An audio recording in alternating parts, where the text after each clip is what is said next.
지난주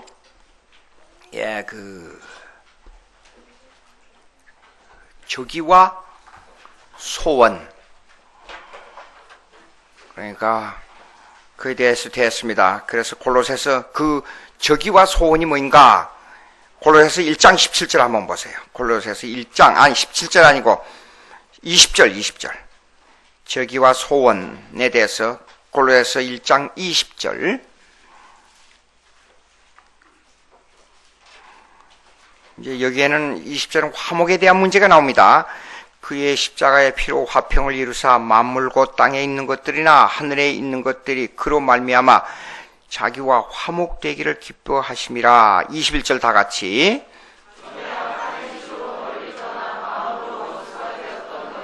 자 보세요. 악한 행실 때문에 원수가 되었어요. 그것이 뭐냐 그러면 하나님 앞에 적대 감정을 가졌다 그 말입니다. 적이 미워한 하스탈리티. 하나님의 마음 속에 인간을 미워하는 요소가 남아있다 그 말이에요. 그 다음에 22절 다 같이. 이제는 그의 육체의 죽음으로 말미암아 화목하게 하사 너희를 하셨으니 그랬어요. 그러면 21절 보면 멀리 떠나 그랬지 않아요? 그걸 소원이라 그래요. 하나님과 우리 사이가 멀어졌어요. 첫째는 원수가 되고 두 번째 멀리 떨어졌어요. 그걸 소원됐다 그 말이에요. 그러니까 왜 멀어졌냐? 구약에 동에서 서가 먼 것 같이, 서가 동에서 먼 것 같이 멀어졌다 그랬지요. 그러면 그 가운데 왜 멀어졌느냐? 그건 죄악 때문에 그래요. 여기 보니까 악한 행실로 말미암아 그랬지 않아요? 죄악 때문에. 그래서 멀리 떨어지고 원수가 됐다. 이 두 가지를 해결하기 위해서 우리는 이걸 해결 방법조차도 몰라요. 그리고 우리가 하나님을 향해서 저기와 소원, 멀리 떨어진 것과 원수가 된 내용조차를 우리는 모르고 있어요. 그러니까 하나님이 그 방법을 마련한 겁니다. 그래서 하나님이 스스로 그 방법을 마련하고 하나님이 스스로 그 방법을 실행케 하시고 그 방법이 실행이 되니까 하나님이 만족을 가져왔어요. 그래서 그 만족이 우리에게 나타난 게 사랑으로 나타난 거예요. 그게 조금 이따 설명합니다. 그 다음에 22절 다 같이 다시 한번 읽습니다. 시작. 이제는 그의 육체의 죽음으로. 그러면 잠깐. 그러면 이걸 구체적으로 행하는 게 뭐냐? 육체의 죽음으로만 가능해요, 이것이. 이 일을 행하는 게. 지난주에 마태복음 5장에 보니까 원수를 보고 사람을 죽이는 게 원수가 아니라 나가라. 저놈의 바보 멍청이야. 그러면 이미 사형에 해당되는 겁니다. 그럼 그 죄를 우리가 일생 동안에 지은 죄를 그런 것을 한 번도 행하지 않는 사람은 한 사람도 없어요. 그럼 우리는 다 사형에 해당돼요. 그럼 사형에 해당되는 이것을 하려면 누군가 죄 없는 사람이 와서 사형을 집행해 줘야 돼요. 그래야 내가 해방이 돼요. 그래서 예수님이 육체의 죽음으로 그런 겁니다. 육체의 죽음으로 말미암아. 그 다음에 읽읍시다. 시작. 화목하게 하사 너희를 거룩하고 흠없고 책망할 것이 없는 자로 그 앞에 세우고자 하셨으니. 자, 이제 오늘 이 문제에 대해서 지난주에 연속해가지고 이 문제에 대해서 지난번에는 그 소원과 멀리 떨어짐과 원수가 된 하나님의 적이 이 미워하는 마음이 이거 본질 문제만 해결했어요. 근데 시간상 오늘은 그 결과론으로 이제 결론을 짓도록 그렇게 하겠습니다. 자, 그러면 원수, 하나님이 미워하는 마음, 소원된 마음, 그 다음에 멀리 떠나, 이 두 가지 문제를 범위가 뭐냐 이게 범위. 소원, 하나님으로부터 거리가 우리가 멀어졌지요? 멀어져서 원수가 됐지요? 그럼 하나님하고 우리가 거리가 멀어졌는데 우리는 원수된 걸 몰라요. 근데 하나님 마음속에 원수된 마음이 있어. 인간을 미워하는 그 법을 만족하지.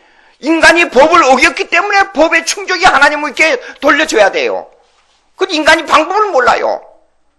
할 수도 없어요. 범죄로 눈이 가리워져 버렸기 때문에. 그래서 하나님이 스스로 방법을 만든 것이 뭔가니 예정 속에 창세전에 예정 속에 법을 만든 것이 뭐냐 그러면 죄인들을 위해서 십자가에 죽을 죄 없는 예수님을 이 땅에 보내가지고 육체의 죽음으로 말미암아 피 흘려서 이것을 갚도록 그 대가를 갚도록 해야 되겠다. 무슨 말이냐 그러면 이렇습니다. 은혜 그러니까 공짜로 받은 거지요. 우리 편에서는 공짜로 받았어요. 근데 하나님 편에서는 이렇습니다. 반드시 대가를 지불해야 돼요. 하나님은 그 대가를 찾아야 돼요. 법을 어긴 대가. 법을 어겼기 때문에 그 다음에 오는 결과가 뭐예요? 범죄에 대한 대가를 찾아야 돼요. 그것이 죽음이에요, 죽음. 그 두 가지. 법의 만족을 찾아야 되고, 법을 어긴 형벌의 대가를 찾아야 돼요. 그래서 우리는 범죄했다는 말은 이렇습니다. 그 결과로, 범죄는 결과로는 말할 때, condemnation, 저주를 받았다는 뜻이에요. 형벌을 받았다는 뜻이에요. 그러니까 우리는 반드시 형벌을 받아요. 그러면, 죽지 않고 예녹처럼 하늘로 그냥 들려 올라가 버리면 얼마나 좋겠어요. 근데 그게 아니에요. 반드시 인간은 죽음이라는 공포, 믿음을 가지고 하늘에 가서 천국에 가서 영원히 살 걸, 하나님과 화평을 누리고 살 걸 생각하면 기쁘고, 야 천국에 가면 얼마나 좋을까 그런 기대감이 있어요. 근데 막상 죽음이 닥치면 누구나 다 죽음을 두려워해요. 왜 그래요? 형벌의 대가를 치러야 되니까 그래요. 범죄한 대가를 치러야 하기 때문에 누구나 다 죽음이란 공포의 과정을 지나게 돼요. 그런데 이제 영원한 생명에 영원한 형벌의 대가까지 치러주신 분이 누구냐면 예수님이에요. 그래서 그 대가를 대신 치러줘서 그 정죄의 대가를 우리는 뭘로 받냐면 은혜로, 우리 편에서는 은혜로 받아요. 예수님의 정죄의 대가를 우리 편에서는 은혜로 받지만은 하나님 편에서는 정죄의 대가를 예수님으로부터 받았어요. 받아서 그것이 우리를 향해서 뭐가 오냐면 용서가 오는 거예요. 용서가 오고 하나님에게는 율법을 만족해주고 죽음에 대한 정죄의 대가를 만족해, 두 가지를 만족해줌으로 말미암아 하나님이 그걸 받으시고 만족한 거예요. 그래서 우리와 하나님 사이에 화목이 이루어진 거예요. 요걸 화목의 교리라 그래요. 요걸. 그러니까 이 화목의 교리는 범위가 두 가지예요. 첫째, 죄인에 대한 거예요. 죄인. 두 번째, 만물에 대한 거예요. 만물에 대한 것은 뭐냐? 지난번에 말씀드린 대로 종말이 올 때 완성돼요. 만물은 모든 것이 하나님의 주권이에요. 지금은 세상에 마귀가 와서 자꾸 시험하잖아요. 하나님을 대항하고. 근데 지금 내버려둬요. 어느 정도 내버려둬요. 그런데 이것이 이제 완성돼 가면서 종말에 가서 완성이 될 때는 모든 것이 철저하게 질서 속에서 반항이 없는 하나님의 주권 속에서 평화를 이루어버리고 다툼이 없어져 버려요. 만물이. 그래서 칼빈주의의 구원론은 우주론적으로 볼 때 전체적으로 볼 때 우주론적 구원론이라 그래요. 전체. 그러나 우리 편에서 볼 때는 은혜가, 이 구원이 완전한 은혜의 구원이라 그래요. 선택된 완전한 은혜 구원이에요. 우리 편에서는. 자, 두 가지가 이제 포함됩니다. 그러면 예수님이 십자가의 죽음으로 화목을 완성했다 그 말이에요. 이것이 결과론적으로 예수님이 십자가에 못 박혀 죽음으로 이 화목이 완성됐는데 이 내용이 뭐냐 하는 것을 분석을 해야 돼요. 그냥 예수님이 당신을 위해 십자가에 못 박혀 죽었으니까 하나님과 화목됐으니까 구원받았습니다. 아, 그렇습니까? 그걸 끝나는 게 아니에요. 이 속에는 엄청난 내용이 들어있어요. 사실 신학적으로 신학대학원에서 이 교리를 배우는 데는 한 3주간 돼요. 양이 3주간 양이. 그런데 오늘 하루에 딱 이해만 할 수 있도록 설명하려고 하니까 지난주에 얼마나 제가 고생을 했는지 몰라. 이걸 어떻게 설명할까 하고 생각을 많이 했어요. 자, 봅시다. 요걸 이 화목의 예수님 십자가의 죽음으로 말미암아 화목이 이루어졌다는 것은 예수님의 구속사역에 해당됩니다. 구속사역. 그걸 속죄론이라 그래요. 구속사역. 예수님의 구속사역. 속죄론. 예수님이 죄인을 대속해서 구속을 어떻게 완성했느냐 하는 거예요. 이 구속을 완성해야 죄인과 우리 하나님과 사이에 화목이 이루어지는 거예요. 구속사역에 대한 내용이 뭐냐 이것입니다. 구속사역의 내용. 여기 사실상 여기 골로새서 1장 20절부터 23절, 22절까지 나와 있는 거예요. 그런데 이걸 설명하려면 이렇게 간단한 게 아니에요. 하나씩 한번 따져봅시다. 그러면 이 속죄론의 구속사역은 뭐냐면 대리적 속죄론이라 그래요. 대리적 속죄론. substitute atonement. 대리 속죄라 그래요. 대리 속죄. 쉽게 말해서 이렇습니다. 예수님은 절대 죽어야 될 분이 아니고 절대 이건 죽으면 안 되는 분이에요. 근데 어쩔 수 없이 죽었다 그 말이에요. 이 말은 무슨 말이냐 그러면 이건 무슨 말이냐 그러면 창세 전에 구속 언약을 맺었어요. 하나님하고 아버지하고 아들하고 둘이서. 근데 반드시 너는 김양주라는 사람하고 회복의 교회 김민우 목사님을 통해서 아무개 김아무개 박아무개 허풍산이 김개똥이 이런 사람들을 위해서 반드시 너는 십자가에서 죽도록 둘이서 하나님 아버지 하나님하고 아들 하나님하고 결정을 해놓은 상황이에요. 이건 피할 수가 없어요. 도저히. 이것을 갖다 그래서 반드시 죽도록 그 사람들을 대신해서 죽도록 결정해놓은 사역이 뭐냐면 대리속죄라 그래요. 대리속죄. 예수님이 죽을 사람이 아닌데요. 대리속죄라 그래요. 그런데 이 일이 이루어지기 전까지는 하나님이 하나님을 화가 나거나 막 감정적으로 신경질 부르는 거나 그런 하나님이 아니에요. 그걸 하나의 이걸 갖다가 anthropomorphism이라 그래요. 하나님을 인간에 비유해서 이 얘기하는 거예요. 인간의 마음이 슬프다 그래서 하나님이 갑자기 마음이 슬퍼졌다가 어쨌다 그런 분이 아닌데 인간의 생각대로 비유를 하자면 이래요. 하나님이 인간을 향해서 지금 화가 나 있어요. 화가 나 있어요. 근데 뭔가 받아야 되겠는데 받을 게 없단 말이에요. 여러분 그렇잖아요? 내가 저 사람한테 돈을 그냥 거지한테 돈을 줬다 그러면 다른데 단 100원, 10원, 만원 하나라도 빌려줬다. 그런데 못 받았어요. 그럴 때는 화가 나죠. 그런 현상이에요. 하나님이 지금. 그래서 근데 인간이 할 수가 없는데 어떻게 돼서 그래서 하는 수 없이 창세 전에 예수님이 십자가에 못 박혀 피 흘려서 육체적 죽음으로 말미암아 그 대가를 하나님을 향해서는 그 대가를 지불해 주겠다. 그렇게 약속해 놓은 거예요. 그래서 예수님이 십자가에 못 박혀 죽음으로 말미암아 그 대가를 인간들을 대신해서 그 대가를 하나님을 향해서 지불해 주니까 하나님이 만족한 거예요. 그것이 예수님의 대리속죄론이에요. 대리속죄론. 자, 그러면 이제부터 하나님의 마음이 그걸 갖다가 propitiation, 유화됐다 그래요. 기분이 좋아졌어요. 뭔가 받았기 때문에. 이런 겁니다. 사실상 하나님이 여기 계세요. 그 다음에 인간이 여기 있어요. 그런데 하나님이 인간을 만들 때는 맨 처음에 복을 많이 줘서 인간을 만들었잖아요. 동산도 다스리게 하고 뭣도 하고 일하지 않고 먹게 하고 얼마나 축복이었어요. 그런데 그 복을 다 내버리고 이게 하나만 하지 말라는 이걸 딱 범해버렸어요. 그러니까 하나님이 화가 나야 안 나요. 솔직히 말해서. 저를 위해서 해줬는데 제 조카가 하나 있어요. 제 조카가 이런 겁니다. 제 조카를 위해서요. 제가 미국에 갈 때 이랬어요. 우리 집이랑 땅이랑 다 줘버리고 우리 조카 여동생을 위해서 제 땅 일부를 전부 주고 가버리고 나머지는 교회 짓도록 만들었어요. 근데 여동생의 남편이 술 먹고 개차반이었어요. 그러다 보니까 교회에 준 땅까지도 집까지도 일부를 자기 해먹고 노름을 하는데 싹 없애버렸어요. 그럼 제가 화가 나 있어요? 안 나 있어요? 근데 그 애들이, 제 조카 애들이 이것을 알고 단 내 마음이라도 좀 알고 그 기분이라도 좋게 하고 명절이 되면 찾아보고 그러면 좋지 않겠어요? 제가 마음이 풀리지 않겠어요?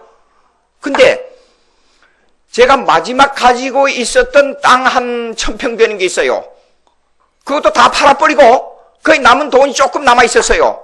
근데 제 조카 애들이 그거 달라고 막 소리 지르고 전화하고 난리예요. 저한테다가요. 그거 있을 수 있는 일이에요? 이 세상에? 그럼 제 마음이 참 기분이 좋아요? 이런 현상이에요, 이런 현상. 이런 현상은 아니지만은, 이와 비슷해요. 이게 몰라요, 몰라. 뭔지를 모르는 거예요. 근데, 전혀 다른 사람이 한 사람 왔어요. 요거는 이제 그런 게 없지만은, 비유로 드는 겁니다. 다른 사람 와가지고, 가만히 보니까, 큰 부자, 이건희 회장 같은 사람이 와가지고, 가만히 보니까, 아무리 그렇지만은, 그렇게 사람이 다 줘버리고 화가 나 있는데도 가만히 참고 기다리는 것 보니까 대단하다고. 그냥 우리는 한 1억 정도는 아무것도 아니니까, 당신 참 수고 많이 했다고 1억을 떡 주고 저한테 갚아버렸어요. 그러면, 제 여동생이나 제 이 조카들한테는 이게 제가 직접 받은 게 아니에요. 근데 받았기 때문에 기분이 부드럽게 됐다 그 말이에요. 이런 현상이에요, 이런 현상. 지금. 자, 근데 이제 한 예를 듭시다. 이 두 사람이 지금 범죄를 해가지고 감옥에 갇혔어요. 한 사람은 죄가 없이 들어왔고, 한 사람은 죄가 있이 들어왔고, 그게 아니에요. 둘 다 범죄를 행하고 감옥에 들어왔어요. 근데 둘 다 사형수예요. 근데 이 사람은 젊고, 이 사람 나이가 많아요. 그러면 젊은 사람을 보고 이 나이 많은 사람이 뭐냐, 그러면, 여보게, 이 젊은이, 자네 참, 앞으로 살 날도 많이 남았는데, 이 감옥에서 빨리 나가야 되지 않겠냐고. 아이고, 나가야죠. 제발 좀 나갈 수 있는 방법이 있으면 얼마나 좋겠습니까? 그러면 내가 자네를 대신해서 사형수 역할을 해서 죽어줄 테니까 당신은 판사에게 탄원을 해가지고 이 감옥에서 내보내달라고 탄원해보소. 가능해요? 불가능해요. 둘 다 범죄니까. 자, 그런데 느닷없이 이 사람 대신 감옥에 밖에 있는 사람이에요. 감옥에 밖에 있는 사람이 억울한 누명을 쓰고 판사에다가 탄원을 했어요. 아니, 사실은 이 사람 범죄한 게 아닙니다. 제가 범죄한 겁니다. 가서 진술을 했어요. 판사가 가만히 들어보니까 이 판사가 지금 뭔가 생각을 하는 거예요. 들어봤는데 조서를 꾸며보고 전부 서류를 전부 조사를 해보니까 이 사람이 범죄한 게 아닌 것 같아요. 그래서 밖에 있는 사람을 감옥에다 집어넣고 대신 이 사람을 내보내서 실제로 이 사람이 죄인인데도 틀림없이 밖에 있는 사람 죄인으로 판단한 거예요. 그래서 그 사람을 감옥에 집어넣고 사형수로 판결하고 이 사람을 감옥에서 내보내줬어요. 이거는 가능합니까? 안 가능합니까? 가능할 수 있다 그 말이에요. 이와 똑같은 일은 아니지만은 이와 비슷한 현상이에요. 예수님은 죄가 없는데 그걸 우리의 죄를 갚아줌으로 나간 거예요. 우리가 감옥에서. 그걸 갖다가 법적 선고, 칭의를 갖다가 법적 선고라 그런 게 그렇게 해서 예수님이 그 일 때문에 예수님이 십자가에서 육체의 죽음을 당한 거라 그 말이에요. 지금 그런 현상입니다. 자, 그러면 이걸 갖다가 그러면 예수님이 십자가에 육체로 죽음을 당한 그 자체를 보고 뭐라냐 그러면 속죄 제사라 그래요. 이걸 갖다가 속죄 제사라 그래요. 즉 자신이 스스로 제물이 돼가지고 범죄에 대한 제물이 됐다 그 말이에요.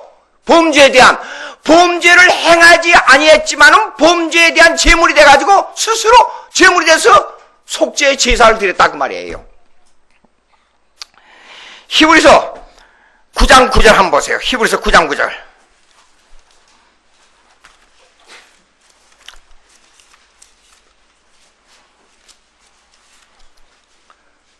저 조금 뒤로 갑니다. 히브리서 9장 9절.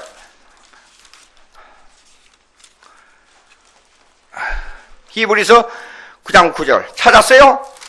예. 한번 읽어봅시다. 시작.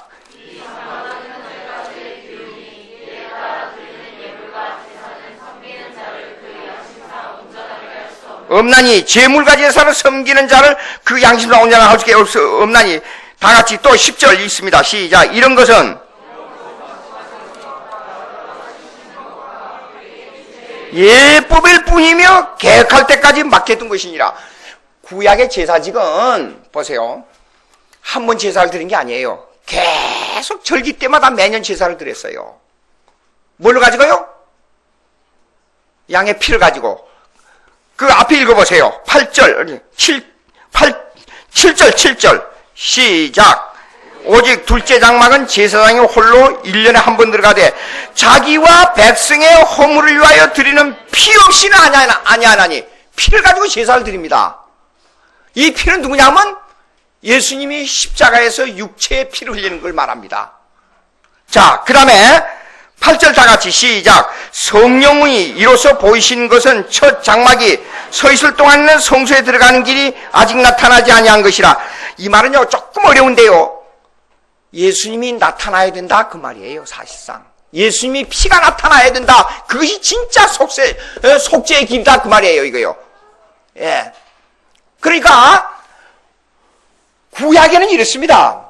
피를 가지고 제사 드리는 것은 예수님을 제물로 보고 예수님의 제물이 이렇게 나타나겠다 하는 것을 미리 보고, 아, 여기에 예수 그리스도의 구속의 피가 있구나 하는 걸 알고 제사를 드리는 거예요. 그것이 믿음이에요. 그래서 오실 예수님을 보고 믿어서 예수를 믿고 구원 얻는 거예요.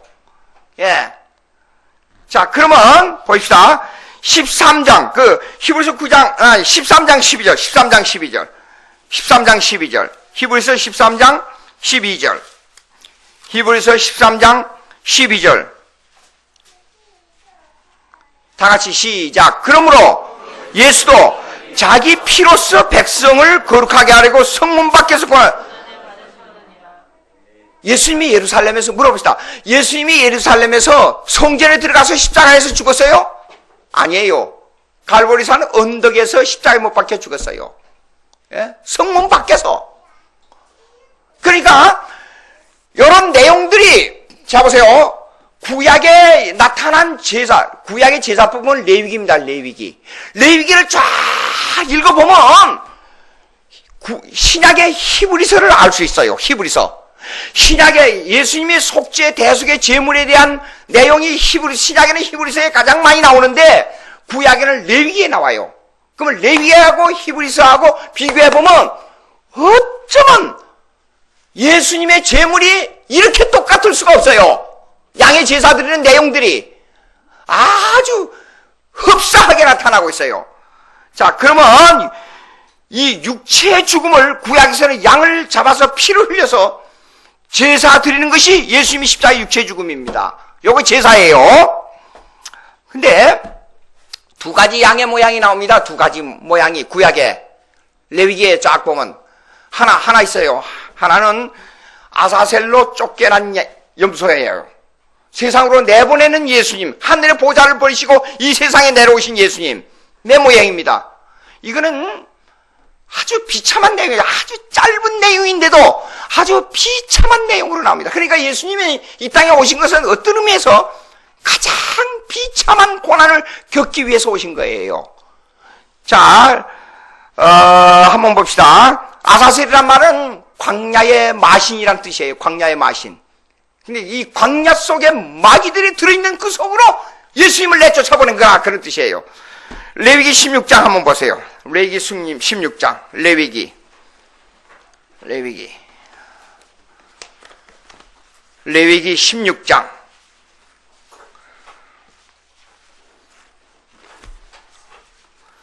제사직에 대해서 나오니까 16장 몇 절이냐면 21절 보세요. 21절 읽습니다. 다 같이 찾았죠? 예? 시작. 아론은 그의 두 손으로 살아있는 염소의 머리에 안수하여 이스라엘 자손의 모든 불의와 그 범한 모든 죄를 아뢰고 그 죄를 염소의 머리에 두어 미리 정한 사람에게 맡겨 광야로, 그 염소에게 죄를 뒤집어 씌워가지고 이스라엘의 모든 죄를 뒤집어 씌워가지고 광야로 내보내는 겁니다.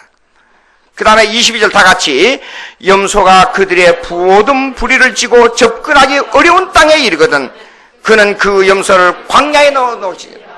가장 위험하고 가장 무섭고 가장 외로운 곳에서 염소를 내버려 둬요. 그러니까 그 광야에서 아마 이럴 겁니다.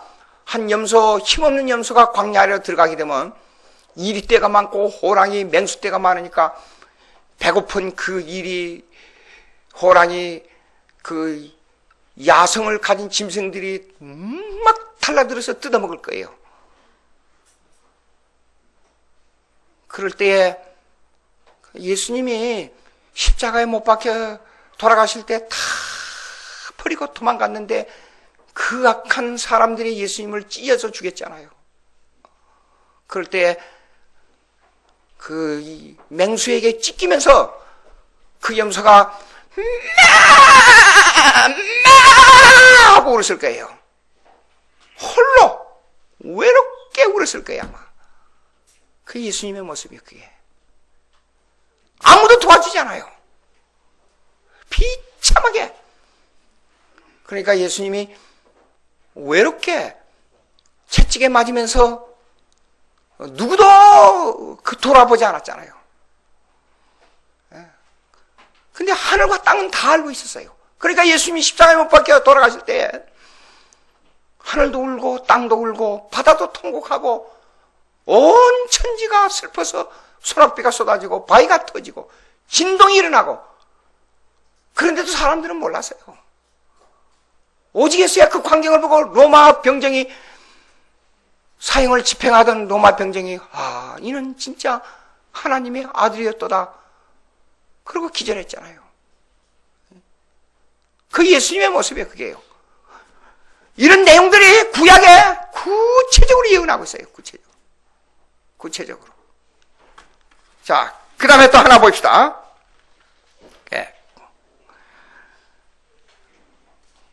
히브리서 5장 한번 보세요. 히브리서 5장 8절로부터 9절. 히브리서 5장.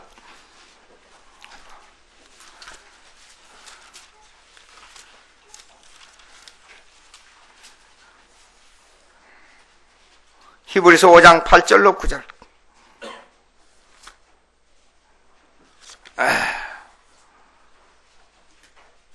다 같이 읽습니다. 시작. 그가 아들이면서도 받으신 고난으로 순종함을 배워서 온전하게 되셨은즉 자기에게 순종하는 모든 자에게 영원한 구원의 근원이 되시고 그랬어요. 그러니까 뭐요? 받으신 고난으로 순종을 배워서 그랬어요. 그러니까 예수님의 순종성은 두 가지가 있습니다. 하나는 능동적 순종과 하나는 수동적 순종이에요. 능동적 순종은 율법 밑에 순종하는 겁니다. 율법 밑에. 수동적 순종은 육체의 죽음으로 십자가에 피 흘려 죽는 거예요. 왜 능동적 순종이라 그러냐? 예수님이 율법을 수행하는 것은 자력으로 어떻게 스스로 율법을 완성하는 겁니다. 그러니까 예수님이 스스로 마태복음 5장에 그랬어요. 나는 율법을 폐하러 온 것이 아니라 율법을 완성하러 왔다 그랬어요. 그 완성함은 예수님의 능력이 있기 때문에 하나님의 능력을 가지고 스스로 행한 거예요. 그래서 능동적 순종이라 그래요. 근데 수동적 순종은 십자가에 죽은 거예요. 근데 왜 수동적 순종이라 그러냐? 사실 예수님은 너무 고난스러우니까 그걸 싫어했어요. 하기를 원치 않았어요. 그런데도 어쩔 수 없이 창세 전에 하나님 아버지하고 아들 하나님하고 약속한 거 있기 때문에 끌려가서 십자가에 못 박혀 죽은 거예요. 그 순종의 절정이 어디냐? 십자가에 못 박혀 죽은 거예요. 그걸 수동적 순종이라 그래요. 끌려가서 죽는 거예요. 수동적 순종. 고린도서 1장 22절에 그 수동적 순종이 나옵니다. 이제는 그랬어요. 이제는 그의 육체의 죽음으로 말미암아 화목하게 하사 그랬어요. 우리가 그렇게 당해야 돼요. 그런데 우리가 그렇게 하지를 못하고, 이게 그렇게 돼야 하는 줄도 몰라요. 우리는 몰랐어요. 그렇게 구속이 이루어지고 예수님이 그렇게 해야 되는 그 자체를 모르고 있었다니까요, 우리가. 그런데 우리가 알기 전에 하나님 아버지와 아들과 약속으로 다 그 일을 완성해놓고 성령이 우리 심령 속에 오셔서 그 일을 깨닫게 해주신단 말이에요. 그러니까 우리 편에서 봤을 때는 하나님의 사랑만 받는 거예요. 하나님의 은혜만 받는 거예요. 아무것도 하는 게 없어요. 그런데 하나님은 하나님이 스스로 정해놓고 스스로 행하시고 스스로 값을 받고 스스로 우리에게 그 은혜를 내려주신 거예요. 기가 막힌 내용이에요. 생각을 해봐요.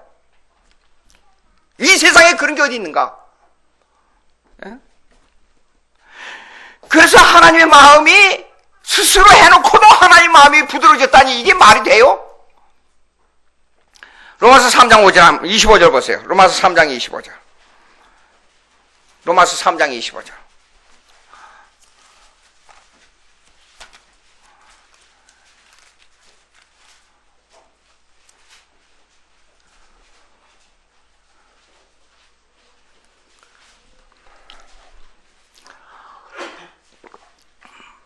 다 같이 읽습니다. 시작. 이 예수를 하나님이 그의 피로써 믿음으로 말미암는 화목제물로 세우고. 자, 보세요. 자세히 보세요. 우리가 단 1%라도 여기에 가담한 게 있습니까? 하나님이 세웠습니다. 하나님이. 그리고 하나님이 받았어요. 그의 피로써. 하나님이 그의 피니까 하나님의 피입니다, 사실. 근데 예수님의 피예요. 피로써 믿음으로 말미암아 화목제물로 하나님이 세운 겁니다. 우리가 세워달라고 요구하는 것도 아니었어요. 세우셔서 이는 하나님께서 길이 참으시는 중에 다 같이 시작. 전에 지은 죄를 광과심으로 해서 다 같이 시작. 전에 지은 죄를 광과심으로. 이 뭐예요? 하나님이 마련하고 하나님이 피 흘려 죽게 만들고 하나님이 그 죄물을 받아놓고는 이제 죄를 지나쳐버렸다 그 말이에요. 예? 그 죄를 지나쳐버렸어요. 생각도 안 해요. 강가심으로. 자, 그 다음에 다 같이 시작. 자기의 의로우심을 나타내라 하시니. 그래서 하나님이 우리에게 의롭다고 해주신 거예요. 아니, 생각을 해봐요. 하나님이 참 그런 걸 생각해보면요, 우리 인간적으로 생각하면 바보 중에 바보, 멍청이 중에 멍청이에요. 아니, 우리 인간에게 뭘 받아야 되는데 아무것도 받을 수가 없는데도 불구하고 하나님이 스스로 마련하고 하나님이 스스로 죄 대가를 지불하게 만들고 하나님이 스스로 그걸 그 대가, 은혜의 대가는 우리에게 줘버리고, 그리고 뭐라 그러세요? 우리에게 자기의 하나님이 나는 의롭다, 그걸로 말미암아 그래놓고 내가 의롭다 하고 우리에게 보여주는 거예요. 이 세상에 이런 일이 있을 수가 없어요. 불가능한 일입니다. 다시 골로새서 1장으로 넘어가 보시겠습니다. 그래서 21절, 악한 행실로 멀리 떠난 마음으로 원수가 되었던 너희를 그랬어요. 그런데 행실로 멀리 떠나 마음의 원수가 되었던 너희를 이제는 그 육체의 죽음으로 말미암아 화목하게 하사 그랬어요. 자, 보십시오. 화목하게 하사. 여기는 이렇습니다. 아까 지금까지 설명한 거 잘 들으셨죠? 우리에게는 은혜가 오고 우리에게는 사랑이 오고 우리의 믿음으로 말미암아 의롭게 된다. 네, 이거는 하나님의 사랑하고 하나님의 율법하고 충돌이 안 돼요. 그러면 율법은 이렇습니다. 우리가 딱 단편적으로 생각하면 하나님의 율법하고 하나님의 사랑하고는 정반대 현상이에요. 그렇죠? 그러면 율법은 뭐냐? 그러면 정죄를 가져와요. 율법은 범죄에 대한 것을 크리티사이즈, 파헤쳐요. 그리고 형벌을 가져오고. 근데 사랑은 용서를 가져오고 은혜를 가져와요. 근데 정반대 현상으로 나타나게 된 것 같이 느껴요. 근데 화목의 교리에서는 이것이 충돌되거나 반대 현상이 아니에요. 화목의 교리는. 왜냐하면 예수님이 양쪽 다 만족했기 때문에 그래요. 예수님이, 하나님은 지금 화가 나 있다 그랬잖아요. 소원의 관계, 멀리 떨어진 관계에 있어요. 근데 그것을 하기 위해서 하나님을 향해서는 예수님이 율법을 만족하게 해줬어요. 율법을 어긴 그 대가의 값을 예수님이 하나님 아버지에게 지불해 줬어요. 아버지를 향해서는. 근데 우리를 향해서는 사랑이 왔어요. 우리를 향해서는 용서가 왔어요. 우리를 향해서는 은혜가 왔어요. 그 양쪽 다 그렇게 됐기 때문에 화목이 이루어진 거예요. 예? 그것이 양쪽 다 그것이 형성이 안 되면 화목이 안 이루어져요. 그러니까 사랑은 율법이 만족이 돼야 사랑이 되고, 사랑은 율법 관계가 바로 정립이 돼야 사랑이 되는 거예요. 율법하고 사랑은 나타난 면만 보면 전혀 다르게 나타나는데, 실제로 화목의 교리에서 볼 때는 같은 선상에 있어요. 사랑하는 자는 법이 있어요. 사랑하게 되면 법을 만족해야 사랑이 이루어진다 그 말이에요. 예? 여러분 하나님을 사랑해요? 하나님의 사랑하면 할수록 하나님의 법을 지키려고 몸부림을 치는 거예요. 예? 법 없는 사랑은 방종이에요. 법이 있어야 사랑이 이루어져요. 제가 내 아내를 사랑합니다. 그럼 여보, 당신 나 사랑하지? 예, 당신 우리 사람이 그 사랑한 줄 내가 그런 말 하나 말하지 그 사랑한 줄 왜 그렇게 묻느냐고 저한테 그럴 겁니다. 그러면 당신 그럼 날 사랑하면 나 용서해 주겠지?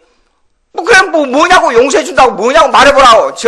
그럴 거 아니에요. 그러면 내가 한국에서 일하다 보니까 세계에서 제일 아름다운 여자가 있고, 돈이 세계에서도 제일 많고, 머리도 제일로 좋고, 똑똑하고 제일로 아름다운 그 여자가 날 보고 결혼하자 그러니까, 당신을 버리고 내가 그 여자하고 결혼할 테니까 당신 날 사랑하니까 용서해 달라고. 가능하지요? 사랑하니까 용서해 줘야 되잖아요. 아니에요. 우리 둘이는 서로 버릴 수 없는 법이 있어요.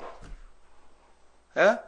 서로 배신하는 안 된다는 법이 존재하고 있다 그 말이에요. 사랑하기 때문에 법을 지켜야 돼요. 그것이 사랑이에요. 예? 하나님을 향해서 무조건 용서, 무조건 은혜, 그게 아니에요. 하나님이 미워하고 하나님이 거리가 먼 것을 만족하게 한다면 그 대가가 우리가 올 때는 사랑이고 용서예요. 대가가 안 오는데도 사랑이고 용서 그러면 그거는 진정한 사랑과 용서가 아니에요. 그래서 예수님이 화목을 완성하는 그 내용은 사랑과 율법이 절대로 충돌이 아니에요. 구약은 율법, 신약은 복음, 그게 아니에요. 구약도 복음이고 신약도 복음이고, 구약도 사랑이고 신약도 사랑이고, 구약도 은혜고 신약도 은혜예요. 예? 왜 그러냐? 구약에는 법을 모르니까 법을 알리면서 하나님의 사랑과 은혜를 주는 거고, 신약은 이미 법이 나타났기 때문에 그에 대한 결과로서 우리에게 사랑과 용서를 가르쳐 주는 거예요. 나타난 면이 좀 다른 것 뿐이에요. 성경의 근본 내용은 율법과 복음이 동질서상에 있어요. 예? 그러니까 예수님의 화목의 교리는 참 기가 막힌 겁니다.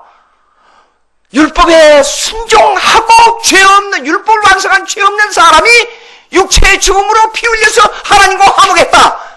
이것이요, 율법과 사랑의 관계를 완전히 철저하게 완성해버리는 거예요. 예?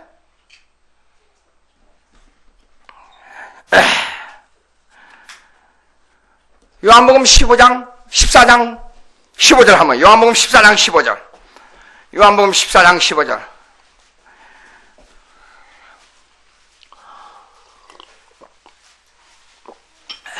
요한복음 14장 15절.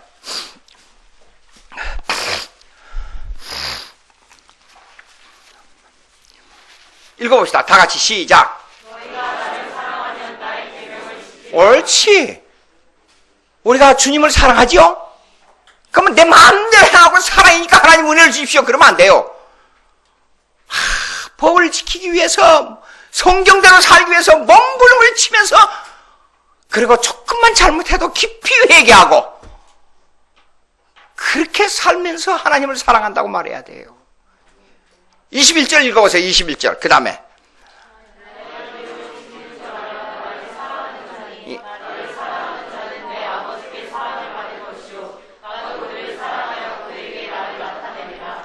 예수님의 사랑하고 왜 아버지의 사랑하고 관계를 가지고 있느냐 하는 문제가 나옵니다. 왜? 구약에 하나님 아버지가 율법을 줬어요. 행위 언약을 줬어요. 아담에게. 그 행위 언약의 재선포가 십계명이에요. 그러면 이스라엘 백성들이 그걸 다 못 지키니까 회개하고 돌이키고 회개하고 돌이키면서 하나님과 자꾸만 밀접해져야 되는데 반대 현상으로 가버렸어요. 예? 제사만 잘 드리고 자기들 원대로 달라는 것만 달라고 그렇게 정치적 메시아 사상을 가지고 있으면 되는 줄 알고 그렇게 신앙생활을 했단 말이에요. 그러니까 하나님이 예수님이 맨 처음 와서 제일 미워하는 게 유대인들이었잖아요. 유대인들. 왜? 구약을 모르고 자기들 마음대로 법을 만들어 자기들 마음대로 지키니까 제일 싫어하는 겁니다. 그래서 자율주의 내지 타율주의 신앙생활 하는 거예요. 신율주의 성경의 법에 따르지 않고. 그렇습니다. 자, 그러면 20절로 다시 한번 돌아가 보세요. 20절로. 그의 십자가의 피로 화평을 이루사 그 말이죠. 근데 22절 보십시오. 육체 죽음으로 말미암아 화목하게 하사. 이게 같은 말입니다. 화평을 이루사 화목하게 하사. 그런데 이 대리속자는 게 뭐냐 그러면 대리속자는 이것입니다.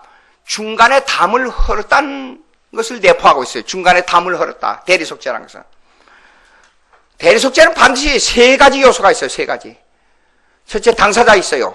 요 당사자 두 사람 당사자 간의 문제를 해결하는 게 아니고 중간에 한 사람이 딱 들어와 얘기해요. 그래서 이 두 사람의 적대 관계를 중간에 이 사람이 해결해 주는 거예요. 근데 우리가 이 세상에서는 이렇습니다. 이 두 당사자 간에 이 사람이 중보가 해가지고 이 사람이 갚아야 될 걸 이 사람이 갚거나 이 사람이 갚아야 될 걸 이 사람이 갚거나 해서 이걸 해결해 주는 거예요. 근데 성경은 그게 아니에요. 사실상 이 사람은 갚을 줄도 모르고 갚을 내용도 모르고 아무것도 몰라요. 그런데 이 사람이 이 사람 편이 돼가지고 일방적으로 이걸 갚아주고 일방적으로 이 은혜를 주고 일방적으로 해주는 거예요. 즉 이 중보자의 개념이란 것은 이건 하나님이고 이건 예수님이에요. 근데 이건 인간이에요. 근데 둘 사이에 문제가 깨졌어요. 근데 이 중보자가 이 사람 편도 되고 이 사람 편도 되고 그게 아니에요. 성경은 대리속자란 개념은 우리가 잘 알아야 됩니다. 내가 어떤 사람을 위해서 십자가에 못 박혀 죽으면 여러분들 구원받아요? 안 돼요. 왜 안 되냐? 이 사람은 여기도 해결할 수 있고 여기도 해결할 수 있는 중보자의 위치에서 성경적으로 틀렸다 그 말이에요. 무슨 말이냐면 이 하나님은 어떤 사람만 요구하냐면 이 사람 편이 되는 것을 요구하되 반드시 철저하게 이 사람 편에서 일할 사람만을 요구한다 그 말이에요. 무슨 말이냐 그러면 이 사람은 이 사람에게 충족할 수 있는 인간의 요소만 가지고 있지 신성의 요소, 능력의 요소, 그 다음에 갚아줄 수 있는 요소는 전적으로 하나님 편이 돼야 이 문제를 해결할 수 있다 그 말이에요. 예? 이 중보자의 개념이 성경에서 말한 개념이 세상에서 말하는 중간에 보증이라고 틀리다 그 말이에요. 그런 보증이 아닙니다. 성경에서 말하는 것은. 자 보세요. 어떻게 시간이 벌써 5분밖에 안 남았어요. 제가 끝날 시간이. 보시겠습니다. 이게요. 민수기 16장 한번 보세요. 15절. 민수기 16장 15절. 민수기 16장 15절. 상당히 깊은 내용입니다. 민수기 16장 15절.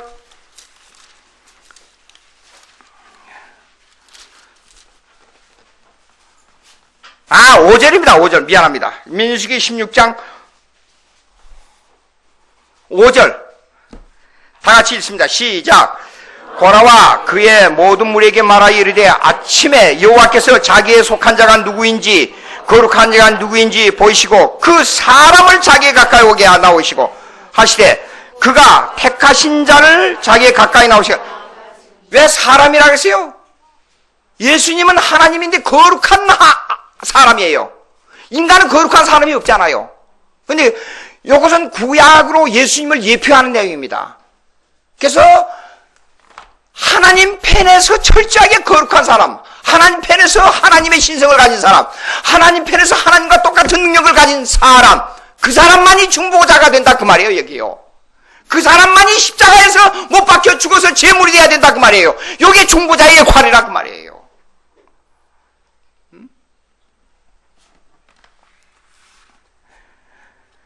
속죄는 이렇습니다. 속죄는 완전성. 세 가지가 결과가 나타나요. 첫째, 속죄 완전성의 완전성. 예수님이 십자가에 못 박혀 육체의 제물이 된 그 속죄 사역, 구속사역의 첫째 결과가 뭐냐면 완전성이에요. 요한일서 1장 7절입니다. 요한일서 1장 7절.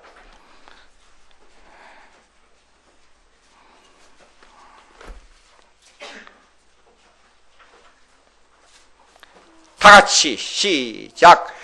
그가 빛 가운데 계신 것 같이 우리도 빛 가운데 행하면 우리가 서로 사귐이 있고 그 아들 예수의 피가 우리를 모든 죄에서 깨끗하게 하시고, 이 사귐이 있고를 하는 말을 쉽게 생각하면 안 됩니다. 여기에 사귐은 죄가 딱 완전히 없어진 사귐의 형태를 말해요. 하나님과 교제를 할 수 있다는 것은 여러분들 아직도 죄를 짓지 않아요. 지은데 왜 교제가 가능하냐? 예수님의 완전한 구속사역 때문에 그래요. 그래서 속죄 완전성이에요. 완전한 구속사역. 하나님을, 여러분들 예수 믿기 전에 하나님을 아버지 부를 수 있었어요?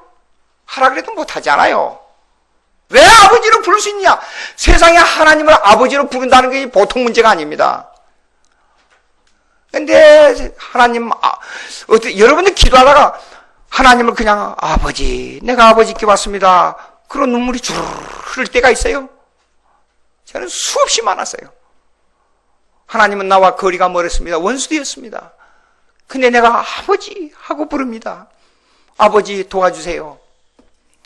속죄 완전성이에요. 조금도 티가 없습니다.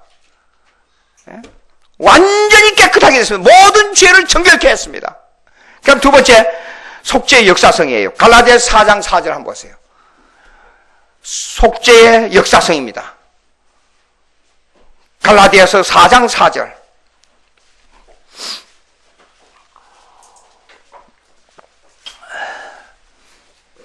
갈라디아서 4장 4절. 다 같이 있습니다. 시작.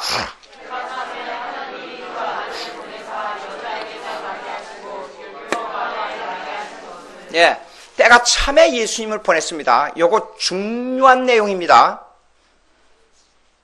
그냥 우연히 어떻게 하면 예수님 와서 십자가에 못 박혀 죽였다, 그게 아니에요.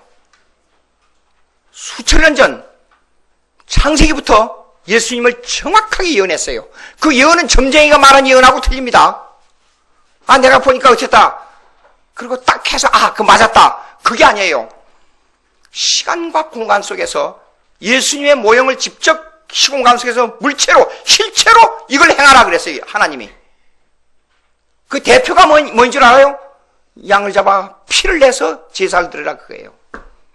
역사 속에서. 그리고 처녀가 잉태하여 아들을 낳을 것이라. 이사야, 예수님 오시기 전에 700년 전 내지 750년 전입니다. 그러면 처녀가 잉태하여 아들을 낳을 것이라 하는 이사야 예언이 그냥 점쟁이처럼 말한 게 아니에요. 이사야하고 정혼한 여자가 있었어요. 근데 아기를 뺐어요.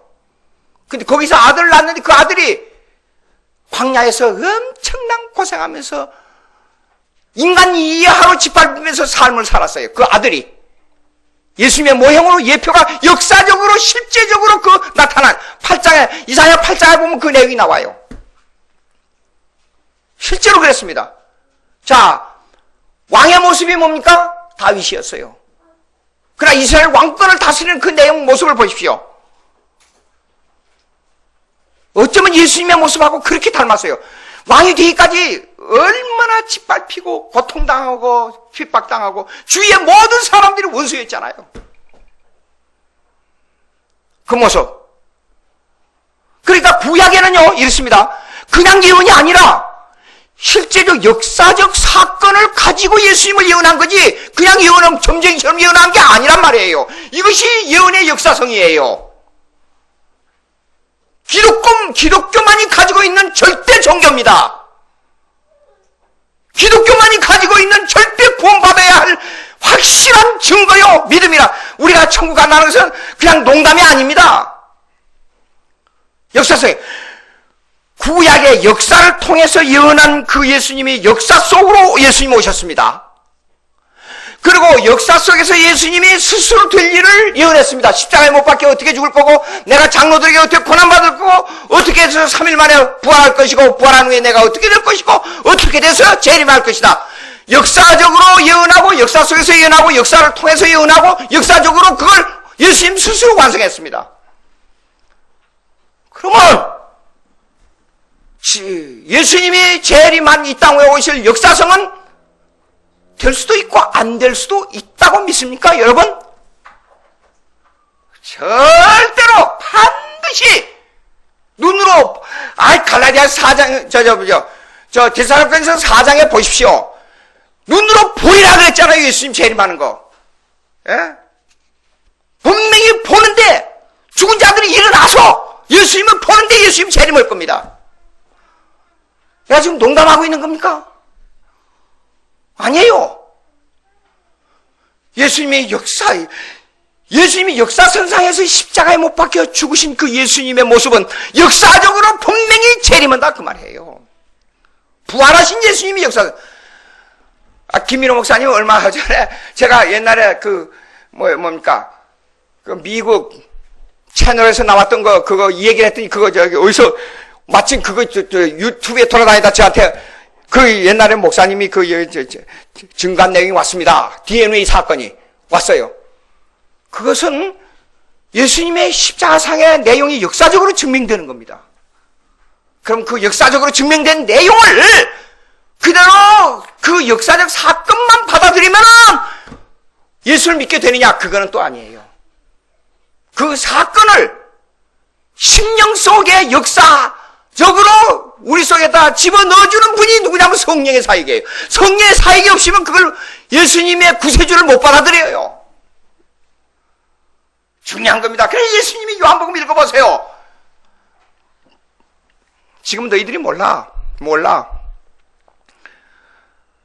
내가 하늘나라에 올라가서 성령을 보낼 거야. 보혜사. 그가 너희들을 다 너희들을 가르쳐. 그럼 그때 가서 알게 돼. 그러니까 예루살렘을 떠나지 말고 있어. 그래 오순절에서 성령이 역사한 거예요. 그 다음에 마지막으로 보십시다. 속죄의 종결성이에요. 속죄의 완전성, 속죄의 역사성, 속죄의 종결성이에요. 히브리서 9장 12절 보세요. 히브리서 9장 12절. 히브리서 9장 12절.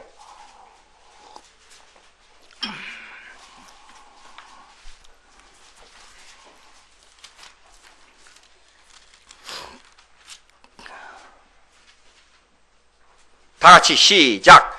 염소와 송아지의 피로와 하지 아니하고 오직 자기의 피로 영원한 속죄를 이루사 단번에 성소에 들어갔어요. 무슨 말이냐면 구약에는 역사 속에서 예수님을 예표하는 짐승의 피를 가지고 계속 제사를 드렸어요. 그러나 예수님이 단 한 번 십자가에 못 박혀 죽음으로 말미암아 속죄가 종결되어 버렸어요. 완전히 끝났어요. 이걸 말합니다. 이제는 더 이상 제사가 없어요. 그러니까 구약에 나타나는 의식율법은 우리가 필요가 없어요. 이제는 예수님이 완성했기 때문에. 그래서 종결됐습니다. 자, 제가 성경을 자주 읽으면서 느끼는 게 뭐냐? 내가 이 육신의 장막, 내 심장이 멎는 그날이 내 육신의 장막을 벗는 날이에요. 육신의 장막을 벗는 그날이 예수님이 나를 맞이할 그날이 될 텐데 그날이 언제인지 저는 알 수가 없어요. 근데 그날이 가면 일생 동안 수고하며 내가 너에게 맡겨준 일을 잘 감당했으니 내게로 오라. 천사야 동원해서 저 김양주 끌어올려라. 그럴 거예요.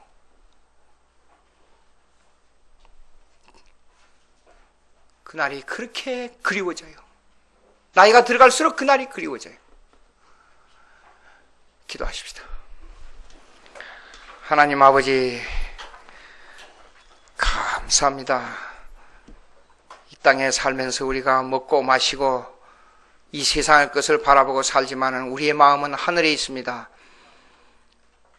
하늘에 있는 소망을 저희들에게 깊이 만끽하고 이 땅 위에서 살면서 하나님을 즐거워하고 인생의 제일 된 목적이 무엇인가를 바로 깨달아서 그 일을 성취할 수 있도록 저희들을 성령이 붙잡아 주시옵소서. 예수님의 이름으로 기도합니다.